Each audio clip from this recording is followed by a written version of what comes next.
Is there anyone you can think of in the media, any prominent figure in big national media, who calls out hatred equally, whether it's coming from the right or the left? For this episode, I went looking and did find someone, but not in America. It's someone across the pond whom you'll hear from. I've been following the media's responses to Elon Musk's gesture that might have been a Nazi salute when he was celebrating Trump's inauguration. While lots of people have very strong opinions about what happened there, here's something objective, something that absolutely, definitely happened, that Elon Musk should be judged about, where there's no interpretation involved. I'll explain. And the big story, huge story, in the battles over that moment that speaks to what's going on in national and global politics, but was ignored by the media. Plus, the people who have been virtually forgotten in the ceasefire deal between Israel and Hamas terrorists. One of these cases kind of hits home for me. I'll share that ahead. And is the media blowing it on coverage of Trump's executive orders? All that is ahead today on They Stand Corrected.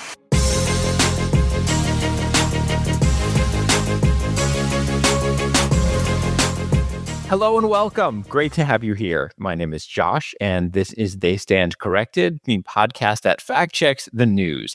I know we've had new people joining us recently, so welcome to the community of listeners here. You will find that people across the political spectrum are coming to this show because people care about truth, which requires two things: facts plus context.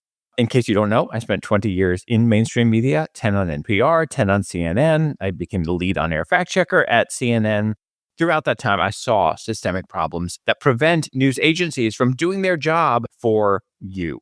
With each episode, I send out a newsletter, usually more than one, which you can sign up to get for free. So check it out. You can find all that information at my website, joshlebs.com. And if you are on something called Substack, just look up my newsletter there. It's called They Stand Corrected. Okay, I'm starting off today with coverage of Elon Musk's gesture, which he did twice. Here is a little clip from K-Ron, the TV station in Northern California. Musk posted on X saying, quote, "The everyone is Hitler attack is so tired," end quote. The Anti-Defamation League came to his defense, posting on X, "It seems like Musk made an awkward gesture in a moment of enthusiasm and not a Nazi salute." Elon is physically awkward. Have you watched him at the Trump rallies where he's like jumping up and down? Sometimes it literally seems like he doesn't even know what he's doing with his body. Remember, context is everything. I'm not saying that therefore this gesture was fine. I'm not saying that. I'm just saying it can be hard to tell with Elon. But some people are 100% definite one way or the other. Here was Representative Robert Garcia on CNN. That was a Nazi salute, and he didn't just do it one time. He did it twice for emphasis. And if you talk to anyone, that's historians, folks who actually study the Nazis and study this actual kind of disgusting display, have been very clear that what that was. And he should not just apologize, he should be condemned for those kinds of actions. So gross, disgusting, but more of what we can expect, I think, from Elon Musk and Donald Trump. And then on Fox, Jesse Waters played a clip from Garcia and then added this. The media has its first hoax of the year. Now, on this show, I'm all about facts, and I cannot tell you what was happening inside Elon's mind. But let's focus on something objective that absolutely definitely happened, and that is this. Afterward, all of these white supremacist groups and leaders were thrilled. They were posting these statements like, "Hey, he just Heiled Hitler. This is so awesome. We're so happy. We're back." All this stuff. And Elon and Trump did not do anything to tell those groups, "You're wrong." As I record this, that has not happened. Yes, Elon had that general statement about how the left attacks. But as of this recording, no responses to all those hate groups that saw it that way and loved it.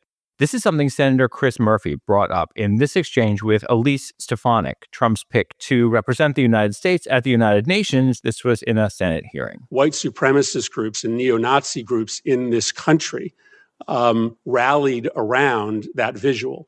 Does it concern you that those elements of the neo-Nazi and white supremacist element in the United States believe that what they saw last night was a neo-Nazi salute. What concerns me is these are the questions you believe are most important to ask to the UN ambassador. She talked about the scourge of anti-Semitism across the country since October 7th. So I intend to bring moral clarity to this position and continue to speak out as a voice, as a beacon of light, condemning anti-Semitism at the United Nations, which is representative of President Trump's record and President Trump's promises that he made on the campaign trail. You are right. These are the questions I choose to ask because I think that your work and the administration's work on anti-Semitism only comes with real impact and credibility if it holds both right and left accountable. I simply don't believe that if a member of the squad made that same gesture last night, that there wouldn't be commentary from you and others. Yup. For the record, Stefanik said Elon had not done a Nazi salute, but she doesn't speak for him. What happened in that exchange says so much.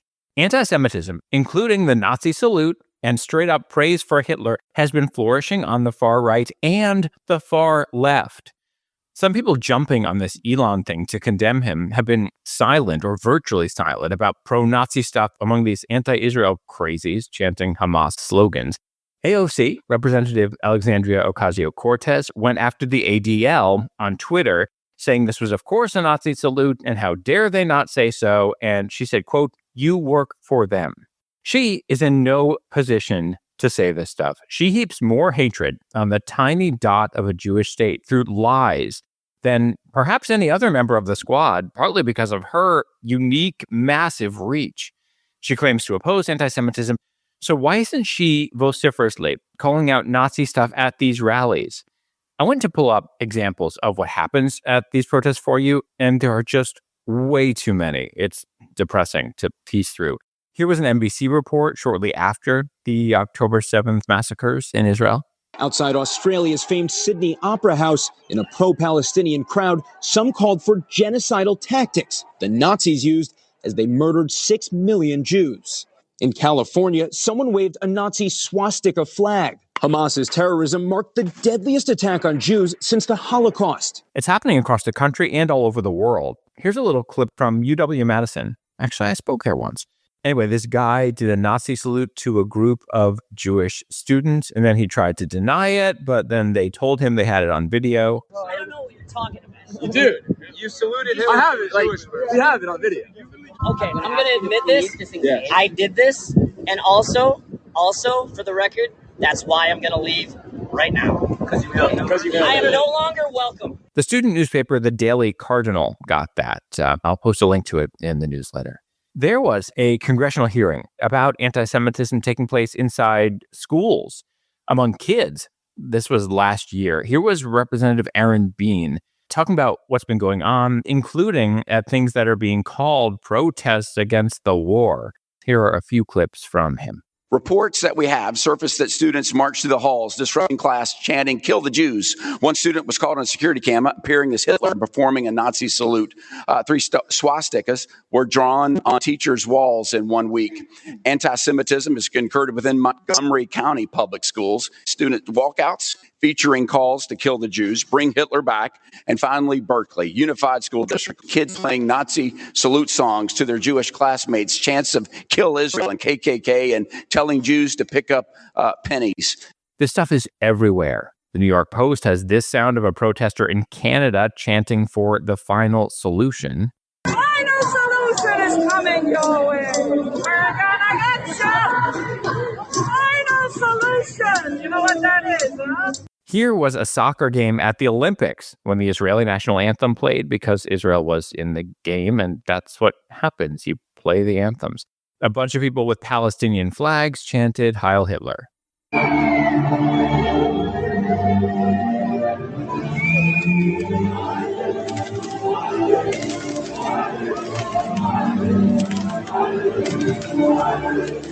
That was posted by the Simon Wiesenthal Center.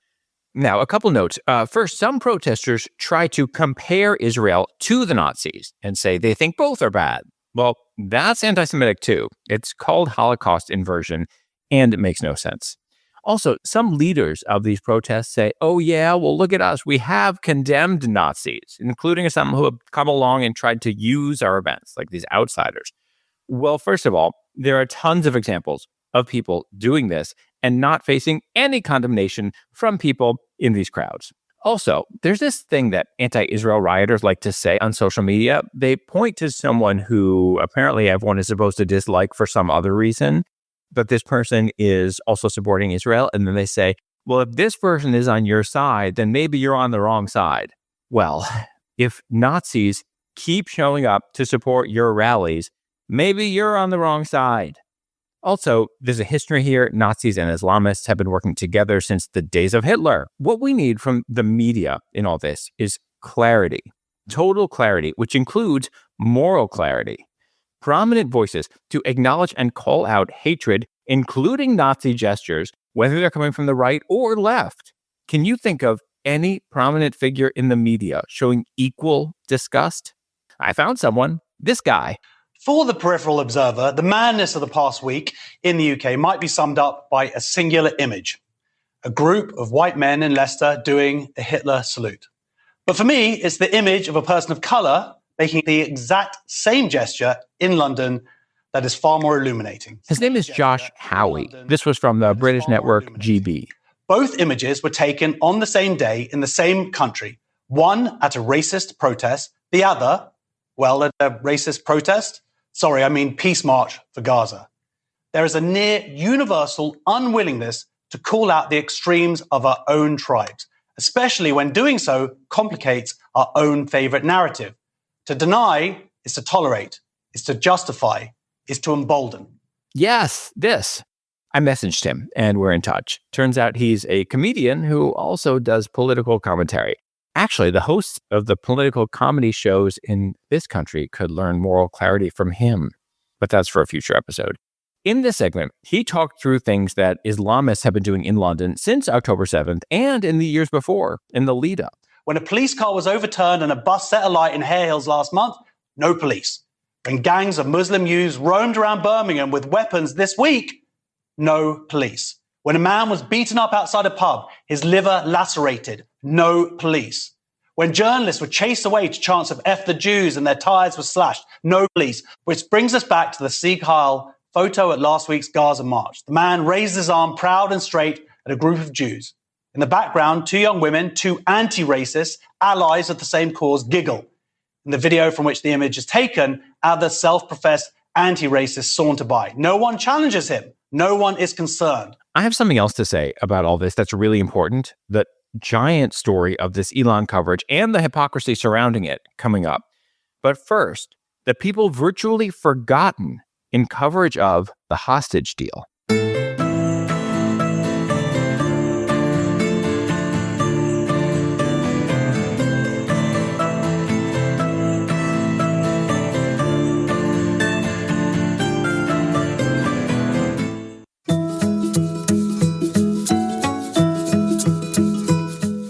Hi, Josh. This is Ruben Sanchez from Anchorage, Alaska. Thanks for always keeping everything real when you're informing us on your show. Good job and keep up the good work, brother.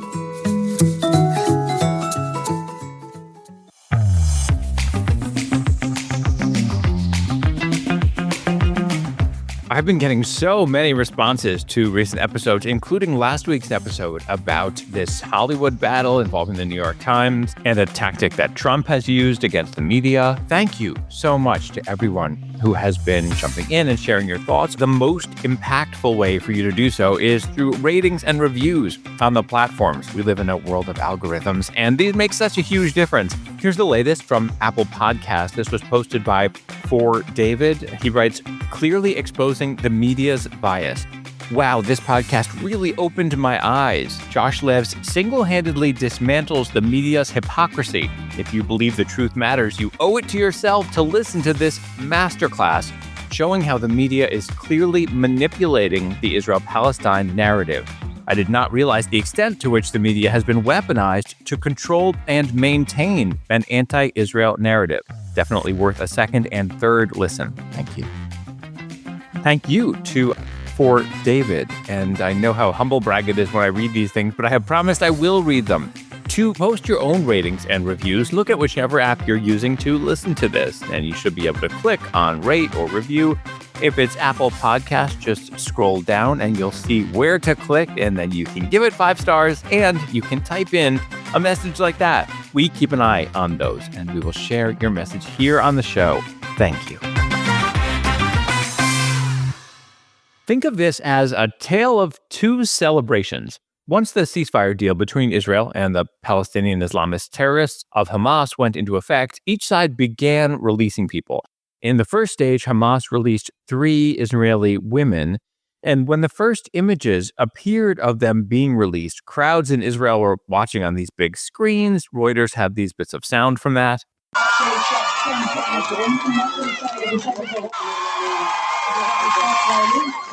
When Palestinian prisoners, not hostages, prisoners, began to arrive in the West Bank, there were these celebrations. Here's Sky News. The streets flooded with people as fireworks exploded in the sky. Someone seeing all this might think, oh, this is hopeful. Both sides celebrating and people being released. But this obscures the reality. First, the numbers are insanely different. In just that first batch, 90 Palestinians released for 3 Israeli hostages. 3 women who did nothing, just existed freely, living their lives, and were then subjected to unimaginable hell. And the hatred, the vicious dehumanizing that so many Palestinians feel even toward them is just sick. They were surrounded by this mob with all these people waving weapons and screaming at them while they were being transferred into Red Cross vehicles.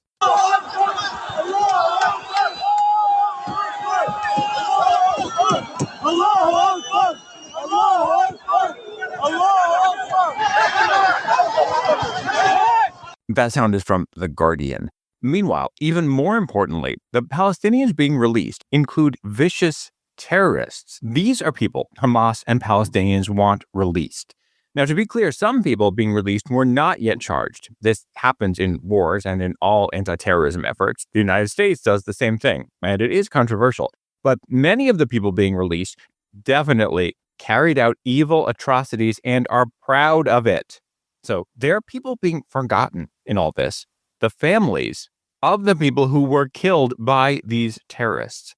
I've been looking through news reports to try to find anyone who's covering them, who's talking to them, who's talking about them. So far in big mainstream media, I'm not seeing it anywhere.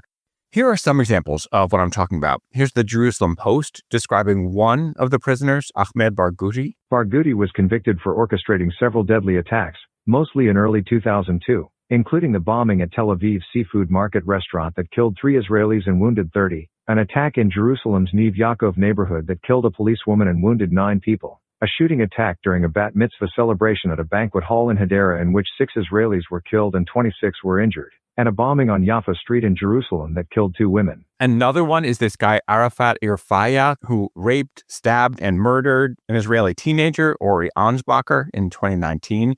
She worked at a youth center, and she'd just gone out for a walk. He was looking for someone Jewish to attack. She fought him off, but he overpowered her, and he has admitted it.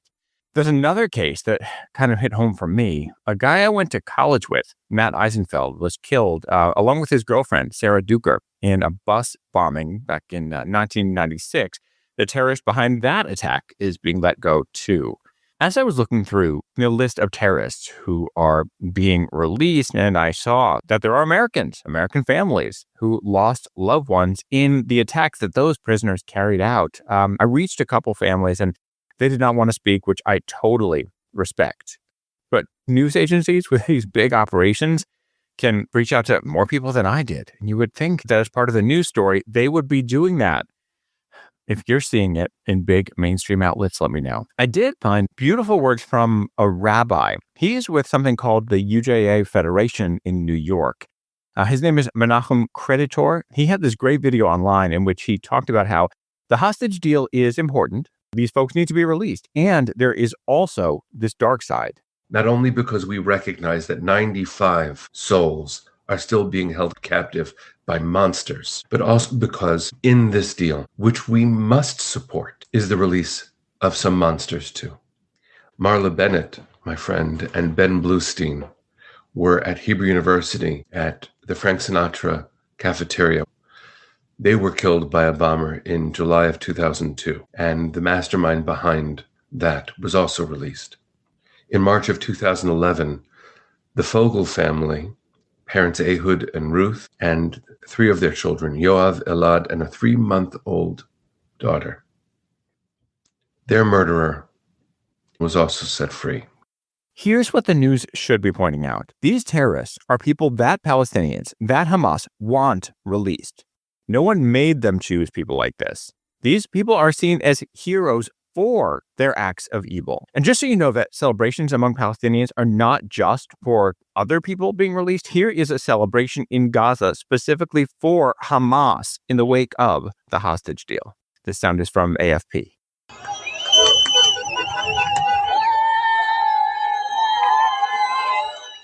Where is all this in the coverage? It's reeking of moral equivalence.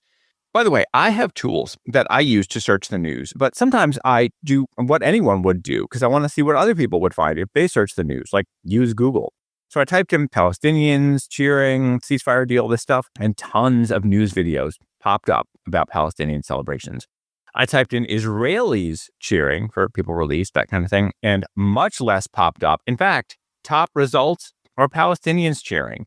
There just is much more coverage of Palestinians celebrating. And buried amid all that is the reality. The news does not want to acknowledge basic facts here, that dehumanization of Jewish people, of Israeli people, is central to the Palestinian movement, not just among Palestinians themselves, but the movement around the world. Here was the head of the ADL, Jonathan Greenblatt, on CNBC on October 9th, 2023. That's how people come in and literally shoot and murder teenagers at a party, shooting them in the back while they run away, raping the women, and then taking them, and I'm sorry, I know we're on television, taking them with bloody crotches and parading them around Gaza to cheering crowds. The barbarity here is off the charts. Show the videos of the Israeli women and children, the babies and elderly, as they have been mutilated and mocked. And this is where this episode comes full circle. Last night, here in New York City, in Times Square, down by the UN and by the ADL office, we had people marching in support of this madness. Now, again, there's historical precedent for this. They marched in Nazi Germany in support of the Third Reich, in support of dehumanizing Jews. And I must tell you, at this rally, there were people holding cell phones with swastikas on them. History will judge very poorly these people. Hopefully, yes. But history also shows that every problem, every human failing comes back around. More to say about this. And is the media blowing it on Trump's executive orders? Coming up.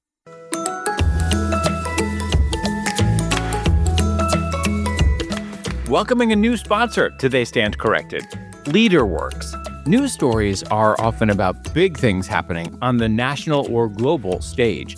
But what matters most to people, what makes the biggest difference in their lives, is usually about what's most immediate, their family and friends, and their work.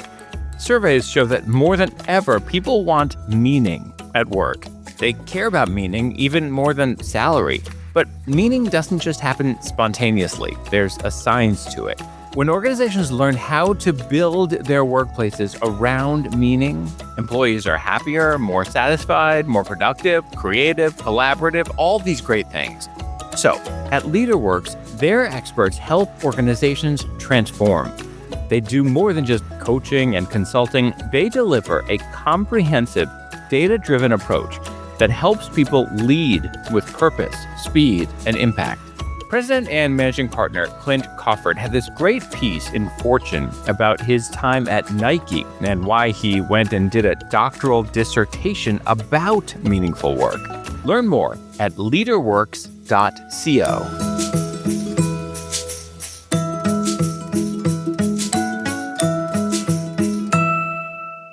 A few notes before we go. As I'm recording this episode, the second stage in the ceasefire deal has begun. As part of it, Hamas released 4 more Israeli women, and the media gave Hamas the exact photo op it wanted, replete with Holocaust inversion.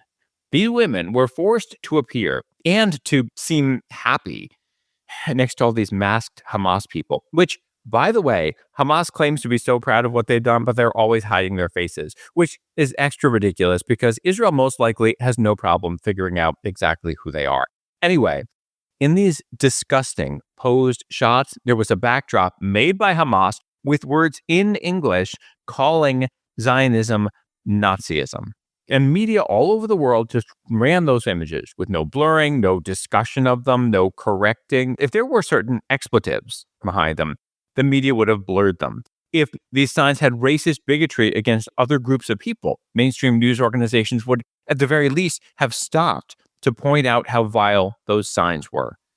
But here, they just ran the images with those words in English, imprinting, yet again, false ideas into the minds of millions. In this case, probably billions. And the timing for this is especially vile since Holocaust Remembrance Day took place this week. Hamas, by the way, once called the idea of teaching Palestinian children what the Holocaust actually was a war crime. Yes, you heard that right. Hamas said it would be a war crime to teach Palestinian children what the Holocaust even was. That was back in 2009. So now, the kids raised in schools not knowing what the Holocaust was, guess what? They're the masked ones taking part in this. By the way, I canceled my subscription to the New York Times after this was in late 2023. The Times rehired a Gaza quote-unquote journalist who has openly and proudly praised Hitler.